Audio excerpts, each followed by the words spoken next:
Lindsay was 12 when it first started. One morning she awoke to find odd little crumbs in her bed.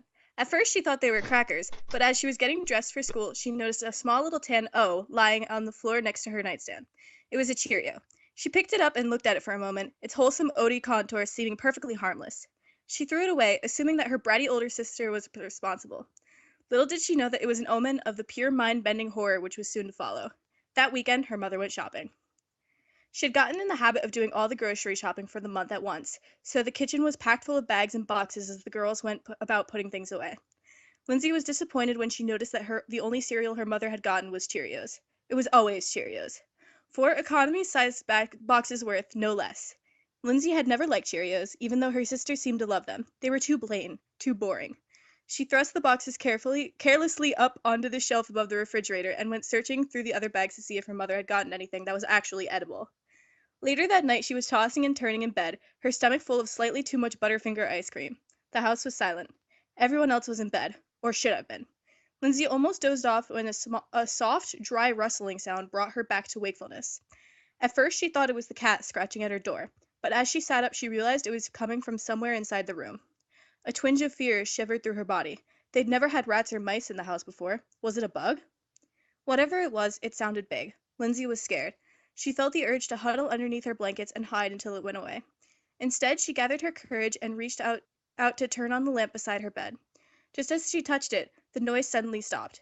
She flicked it on and jumped back into the center of her bed, clutching the sheets tightly around her as light spilled out into the room.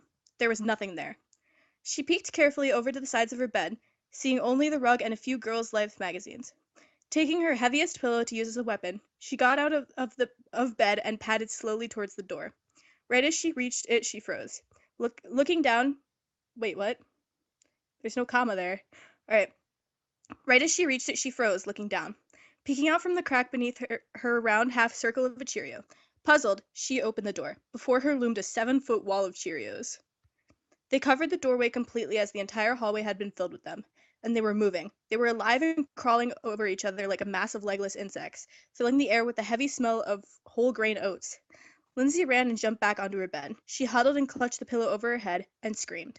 She was still screaming when her parents came in. Her mother soothed her, wanting to know what was the matter.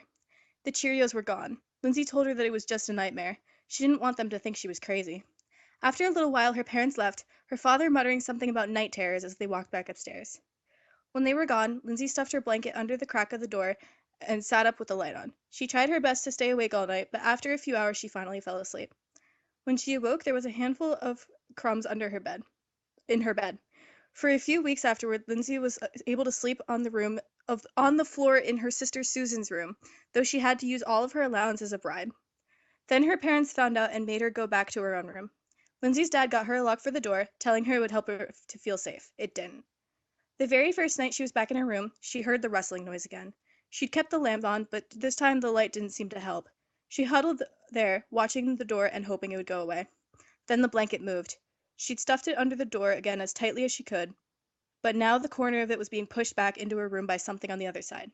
Lindsay was pretty sure she knew what that something was. The Cheerios were coming for her. Just then the lamp went out and the room plunged into darkness. She stifled a scream, telling herself it was just a nightmare. Cheerios couldn't move or unplug lights. They didn't come after people. Then something light and dry brushed against her cheek, and all rational thought left her mind as she was seized by the cold grip of terror. She opened her mouth to scream, gagging as it was immediately filled with tiny rings of cereal. She felt it moving all over her body. She bit and chewed and spit, trying to clear her mouth so she could call for help. But no matter how much of it she crunched up, more always took its place. The Cheerios seemed to collect into narrow tendrils as they snaked over her body. She shuddered in shock and disbelief as she felt the buttons of her pajama top being pulled open by one. Suddenly she was grabbed around the arms and ankles and lifted up above the bed, her face towards the ceiling. Dry, searching fingers of cereal probed into the waistband of her PJ bottoms and yanked them down just as her shirt was being pulled over her head. She was still too young to wear a bra, and she immediately felt the Cheerios coil over her small, developing breasts and squeezing them roughly. Lindsay whimpered and kicked as her panties were stripped off. No, she thought, it couldn't want that. Please let it not be that. Her legs were quickly restrained while another tendril slid up slowly around her inner thigh. Thousands more gripped her buttocks, holding her up and netting her firm athletic flesh as more began circling over her nipples. Lindsay gasped through her nose. her mouth still full of Cheerios. It was weird and horrible, but the touching felt good at the same time. Then she felt the tendril rubbing lightly over her exposed labia, and she thrashed about uselessly as it began nudging and probing at her most private spot. It caressed the lips of her young vulva almost tenderly for a few long minutes before she felt it nudge harder at the entrance to her vagina. Her body stiffened as she felt it entering inside her. It felt rough, even though the surface had been moistened by her fearful sweat and the natural wetness within her. The Cheerio tendril entered her slowly, relentlessly. It didn't thrust in and out like she'd expected it to. Instead, it seemed to be pouring itself into her, filling her vagina with tiny cereal O's. She could feel them snapping and crunching inside her as she clenched down and tried to keep them out. The tendrils on her body seemed to get stronger, groping at her breasts and ass and tugging hard at her nipples.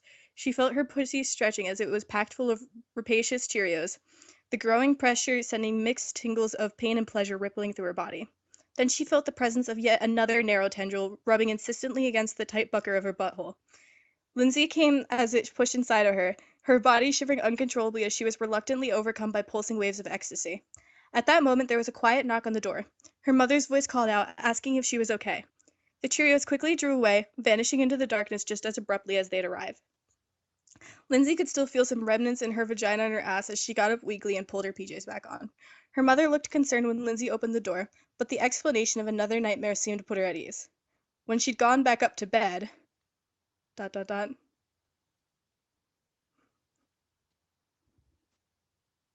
Hello?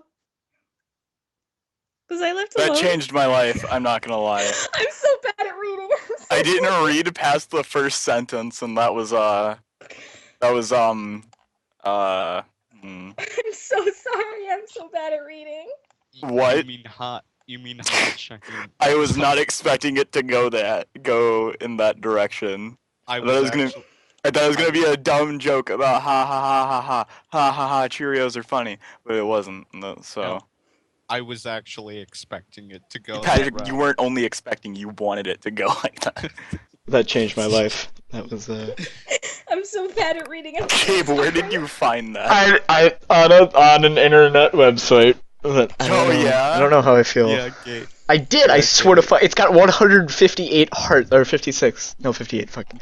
There are 158 people that think that that's a good copy pasta. Hey, Gabe, did you record that? Yeah, all of it. Where's it going? Oh my god. I don't. Wherever you want it to go. Fuck.